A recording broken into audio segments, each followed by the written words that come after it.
En 1955, un médecin autrichien du nom d'Otto Kohler a passé 6 mois à interviewer des mourants. Pas des gens malades, des gens qui mouraient, des gens à qui il restait quelques jours, parfois même quelques heures. Il s'asseyait à côté d'eux, il prenait des notes, et il posait une seule question. Est-ce que vous regrettez quelque chose ? Il s'attendait à entendre parler de voyages non faits, d'argent mal dépensé, de rancunes non réglées. Ce qu'il a entendu à la place, c'est ça. J'aurais voulu passer plus de temps à ne rien faire. Pas des aventures ni des ambitions, du rien quoi. Du temps passé à regarder par la fenêtre, à laisser une conversation s'étirer sans raison, à rester dans un bain un peu trop longtemps. Ces gens-là, au seuil de leur vie, ne regrettaient pas d'avoir trop peu accompli. Ils regrettaient d'avoir été trop occupés pour sentir ce qu'ils accomplissaient. Voilà ce dont je veux vous parler aujourd'hui. Pas de la mort comme fin, pas de la mort comme peur, pas de la mort comme un problème à résoudre ou un mystère à percer. Je veux vous parler de la mort comme quelque chose de révélateur.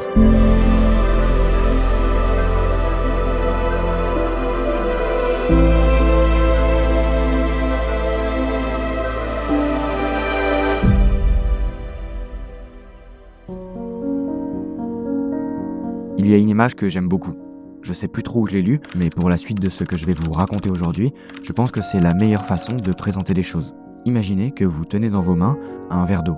Un simple verre d'eau, transparent, vraiment tout ce qu'il y a de plus banal. Celui qu'on remplit 100 fois par jour sans vraiment y prêter attention. Maintenant, imaginez que vous savez avec une certitude que c'est le dernier verre d'eau que vous boirez de votre vie.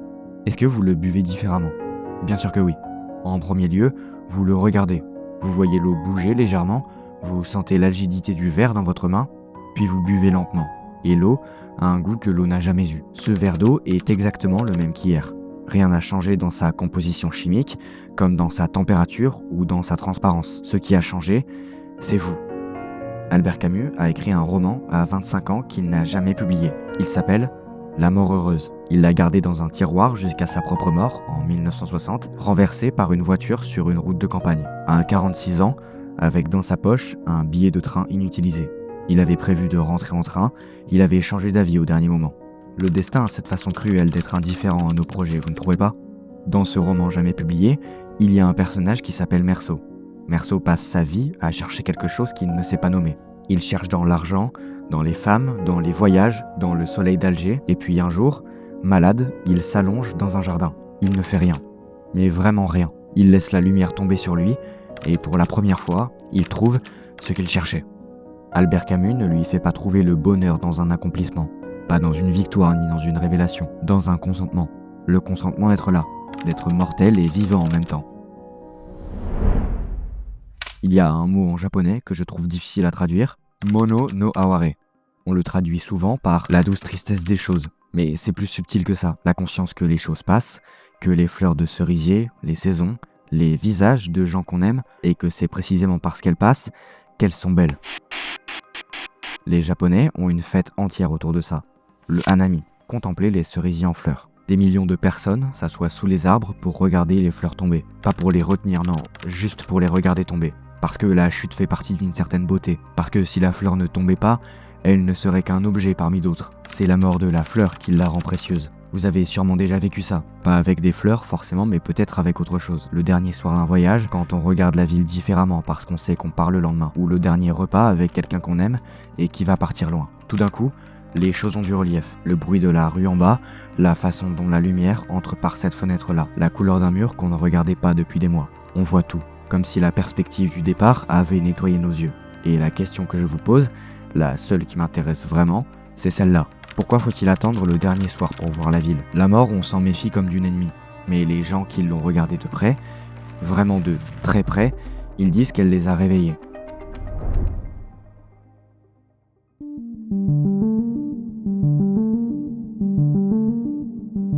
Il y a un nom pour ça dans les études médicales. On appelle ça la croissance post-traumatique. Le paradoxe documenté selon lequel les gens qui traversent une épreuve comme une maladie sérieuse ou une perte brutale finissent souvent par décrire leur vie d'après comme plus riche, plus intense et plus réelle que leur vie d'avant. Pas tous et pas toujours. La douleur, ça reste la douleur, mais suffisamment souvent pour que ce soit troublant. Il y a ce philosophe stoïcien, Marc Aurèle, l'empereur romain qui commandait des légions et écrivait des pensées dans un carnet qu'il ne destinait à personne. Il appelait ça Memento mori. Souviens-toi que tu vas mourir. Ce n'est pas pour se déprimer avant le petit déjeuner, mais plutôt pour l'inverse. pour arriver à la première réunion de la journée en se disant « je suis vivant, maintenant ». Et ce n'est pas garanti pour toujours. Alors qu'est-ce que je veux vraiment faire de ces prochaines heures? Revenons au médecin autrichien et à ses mourants. La chose la plus étrange dans ces notes, ce n'est pas que les gens regrettaient, c'est qu'ils ne regrettaient pas. Presque personne ne regrettait d'avoir trop aimé, d'avoir dit « je t'aime » trop facilement, d'avoir été trop généreux, trop présent ou trop vulnérable.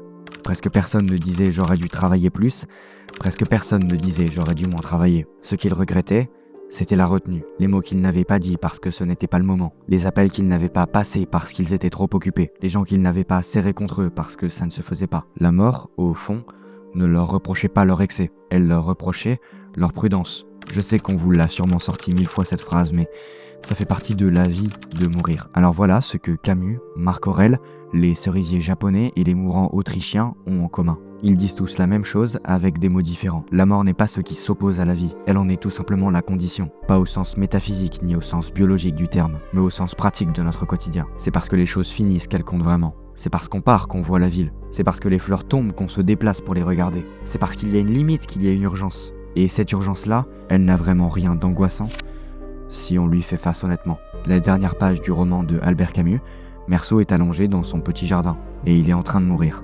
Son corps lâche petit à petit et Camus écrit en 3 mots tout ce qu'il avait cherché à dire depuis le début. Il était heureux, pas malgré la mort, avec elle.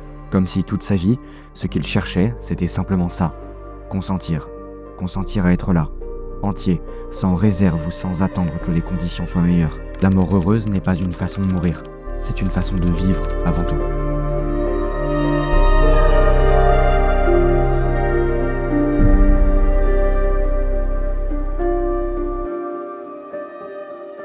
Alors, buvez votre prochain verre comme si c'était le dernier.